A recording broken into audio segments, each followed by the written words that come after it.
Born to shine, we are born to shine. Joy, joy, we are born to shine. Hi guys, welcome to our next training module on Born to Shine. And once again, it's brought to you by Talawa Justice for Women in partnership with the Wellspring Foundation, University of Nottingham, and Gwedji. And also, we've been working with many of the bright and beautiful non-profit organizations at Elefante Commons. And so, today we're going to be looking at this module 3, and we're looking at community development, really innovative, brilliant, yet simple community development, community programs from around Southern Africa. And so we've got the Pilani Mentor Mothers in South Africa, the Friendship Bench in Zimbabwe, and Bulunkula Incubator. So innovative community-based programs focused on early child development, parenting, nurture and nutrition, psychosocial support, preschool education, changing men's attitudes, and cultural expression and tourism. Also vibrant village market. We'll just touch on some of them, but go deeper into some of the others. First up, we have Pilani Mentor Mothers in South Africa. And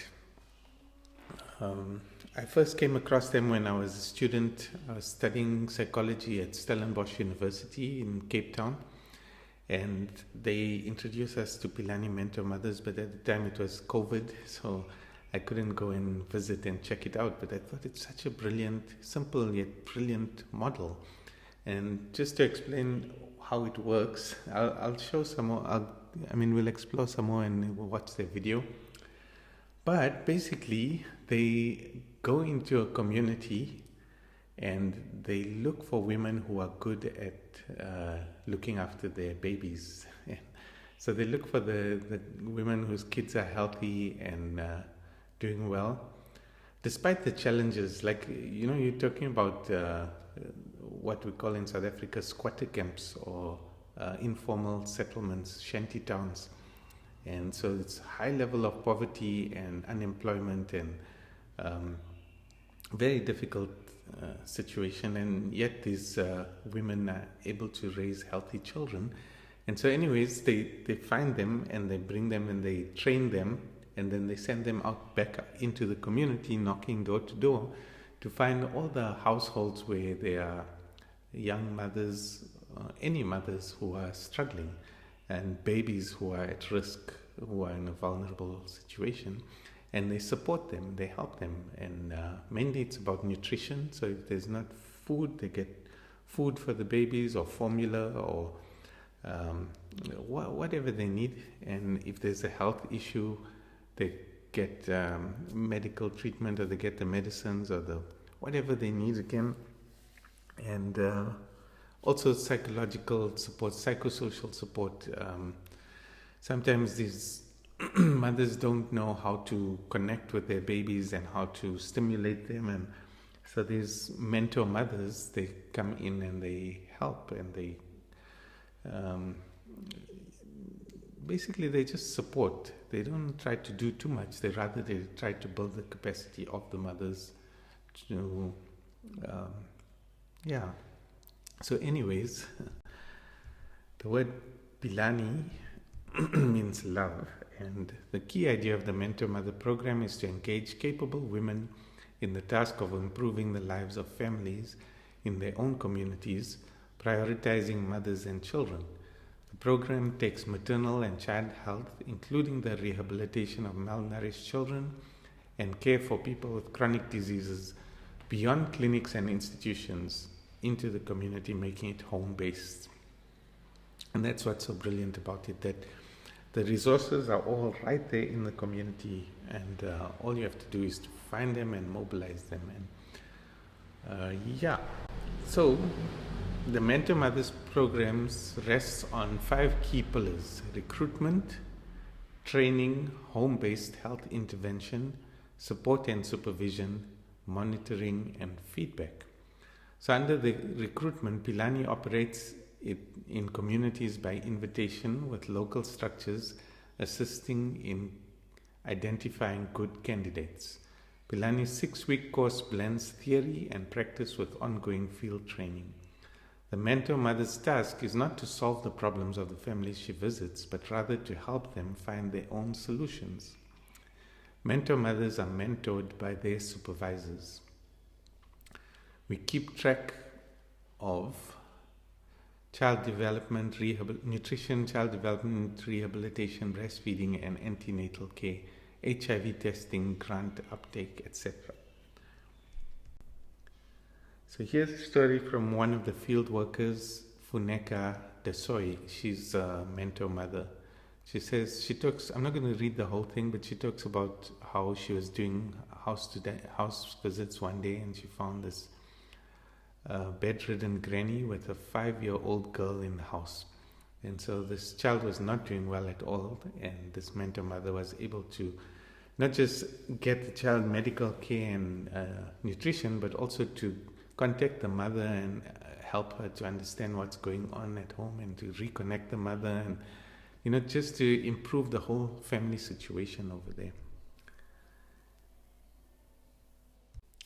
Okay, next we have a similar project from Zimbabwe this time called the Friendship Bench. So you've already seen the overview by the founder Dixon Chibanda, and again it's a similar model to Pilani Mentor Mothers, and I really love it because it's again that community-based approach. And so the Friendship Bench, according to their website, they're creating safe spaces and a sense of belonging in communities to enhance quality of life. Providing mental health services in Zimbabwe. Our vision is a friendship bench within walking distance for all. With this inspiration, our mission is to get people out of kufungisisa, depression and anxiety, by creating safe spaces and a sense of belonging in communities to improve mental well-being and enhance quality of life. Guided by our values of empathy and connection and anchored in over a decade of rigorous research, we have reimagined the delivery of mental health care. And so similar to Pilani Mentor Mothers, Dixon Chibanda, as one of the few psychologists in the country of Zimbabwe, wanted to address this problem, and the solution he came up with was to find the resources in the community, and he found it in the form of grannies, or the older ladies in the community, and finding those ones who really had that gift of care and listening and guiding, counseling. And so sometimes those qualities are even more valuable than a 6-year-long degree at a university. You can study all these books and that, but if you don't have the empathy, the simple human heart-to-heart empathy, then you're missing the most important factor. So anyways, just like those mentor mothers who were good nurturers, these grannies who were good listeners, they bring them in and they train them on the basics of CBT, cognitive behavioral therapy, mainly for depression and anxiety. And you could say also for PTSD, post-traumatic stress disorder. So they treat a range of psychological or mental health issues, but only mild to moderate. They don't deal with very serious or severe cases. Those they refer to psychologists, psychiatrists, or someone within the medical system. There's a referral pathway for that. And it's a beautiful model. Empathy and connection. So they say we train community health workers to provide basic cognitive behavioral therapy with an emphasis on problem-solving therapy and peer-led group support. We deliver talk therapy to people with mild to moderate level common mental health disorders, a structured approach to identifying problems and finding solutions. We sit outdoors under the trees on wooden park benches in discreet, safe spaces in the community, providing therapy. Okay, our next project is Bulungula Incubator, set in the beautiful, idyllic south coast of Africa. And I've been there myself and spent a month on kind of like a backpacking healing adventure, but also exploring the community program. And it really is an innovative community program that involves many members of the community in its different aspects. So unlike the previous two we looked at, which were focused on specific area, Bulungula Incubator has many different areas which we'll just quickly touch on, and one of them is tourism.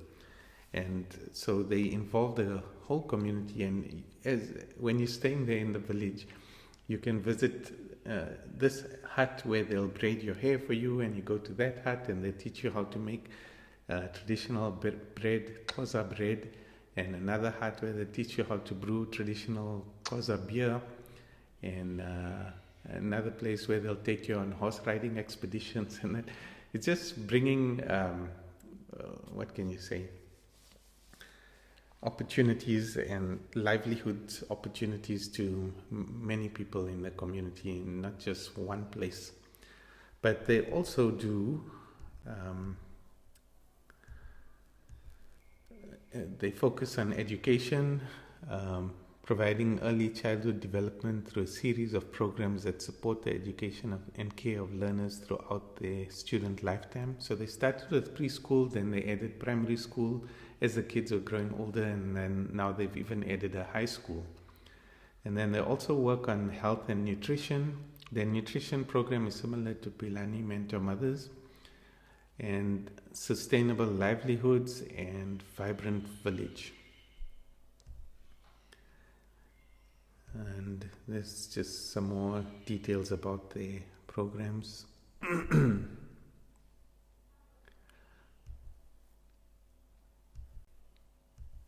then there's Sia Pambili, which is in the Drakensberg Mountains of KwaZulu-Natal. Community services and cultural tourism, similar to Bulungula. And they also have an orphanage and Sakile Center of Learning, a preschool, and they do skills training and help people to grow their own food, vegetables and stuff. And then they have the Amazizi Development Forum, where they bringing water and other services to, because there's some parts remote. This is a remote rural village of KwaZulu-Natal in the mountains.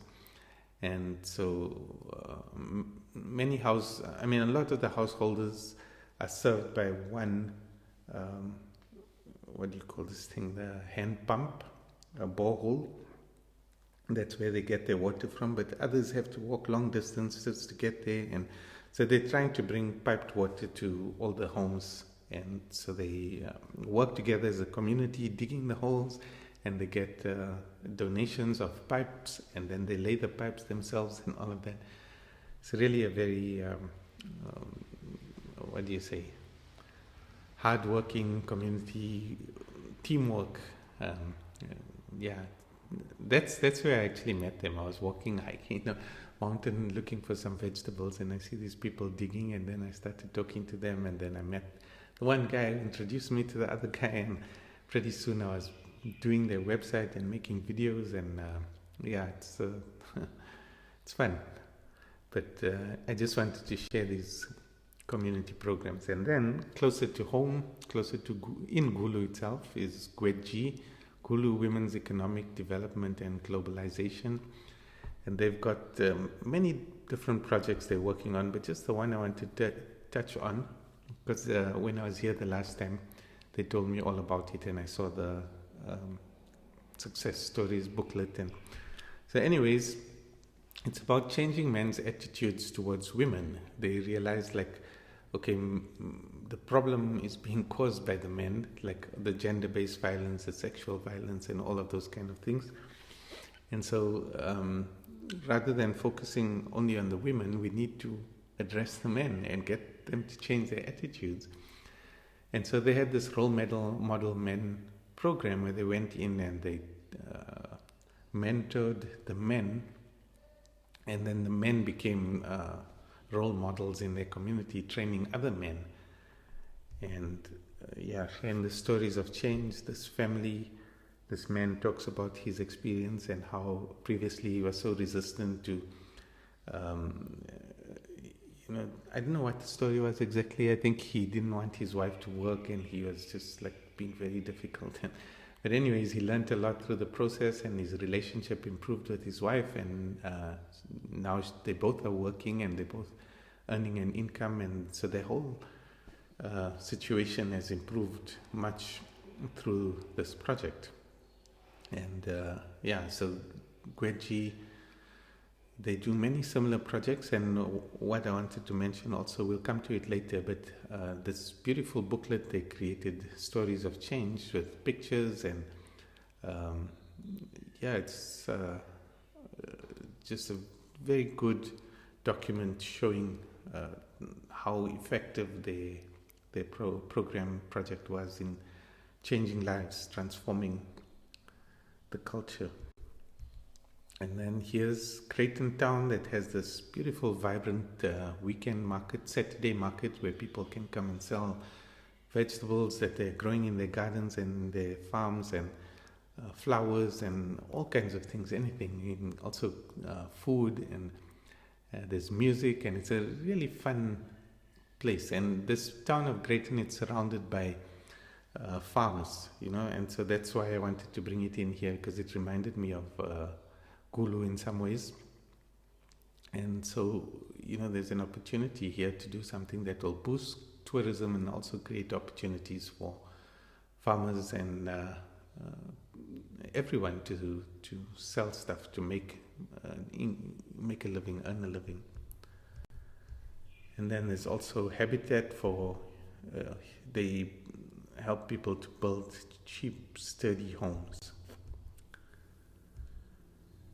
So the idea with these community-based programs is that we have everything we need right here, right now, and the resources are all there. And I just wanted to share these, and since the training, some of our members, our Born to Shiners, wanted to learn more and thinking about developing similar kind of projects in northern Uganda. And so we had a session with Pilani Mentor Mothers where we discussed their project and their approach, but also the resources that they have available, and they are willing to come to northern Uganda to train our members in their model and to share their resources as well. And so that's really cool.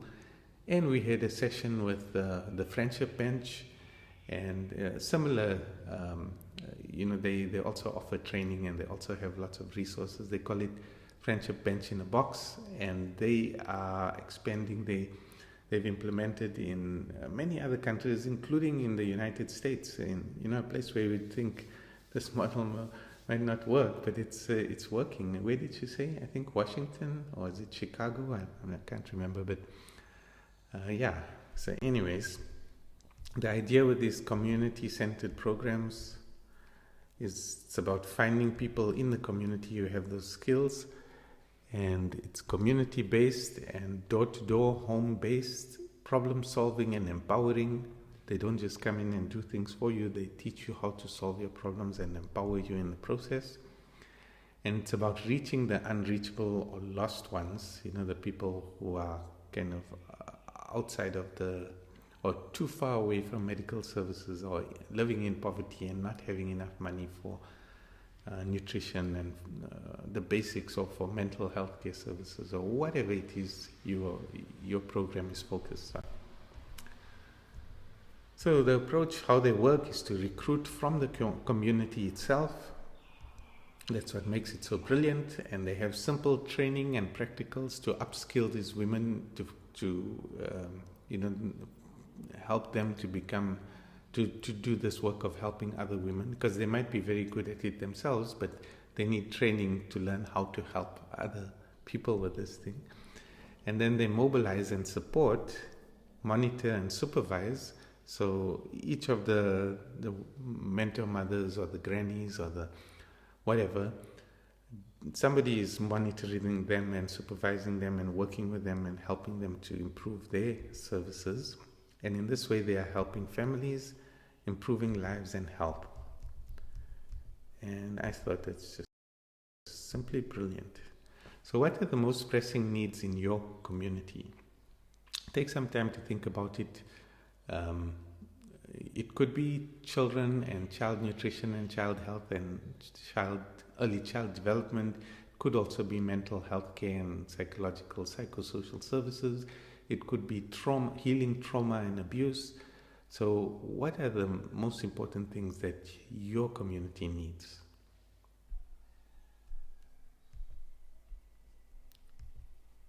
Are there similar programs here in northern Uganda? Can this approach work here? I think it can work anyway, but what do you think? Get in touch and let's discuss.